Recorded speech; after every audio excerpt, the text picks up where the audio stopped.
Leero ku Lugonvu's show. Tulina amatoffaali ga bika bimeka? Bika bisatu. Tulina eno ya 6, eno ya 9, tulina ne kana akatono. Simanyi oba osobola okulaba enjawulo yaabwo. Kano omubiri guno mutono, kati guno gwe guddako, guno ne gusembayo. Eno eri square 9 eno eri 6 by 9, kano kali 3 by 9. You get me? Kati obutoffaali buno tubweyambisa okwawula ebisenge. Olina okuba omwegendereza ku mutindo gw'ogula. Bajja kutuyisaako mu bbeeyi yaago omanye, kubanga abangi bagamba etoffaali lya 399 ya 300. Wano tuli ku dipo. Eno yemu ku kampuni ezisinga okukola amatoffaali gano, ezisinga okukola pavers mu different types. Bajja kutubuulira ebbeeyi yaazo.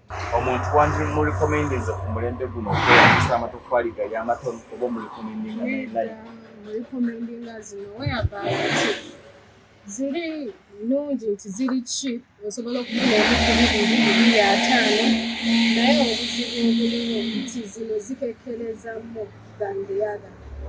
Zino zikumenya mu kugula. Zikumenya mu kugula naye zikekereza.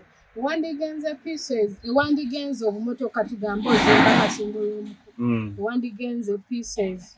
Wandigenze akamotoka ka elfu.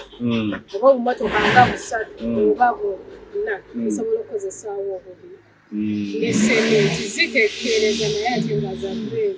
Okay, zino baziyita road caps. Tulina road caps. Zino za Bimanyi nzimbye ebbanga ndina aba servant construction kati nyinza obutabimanya banjigiriza zino za okukola ekkubo made mu compound. Side ne side n'onyawula.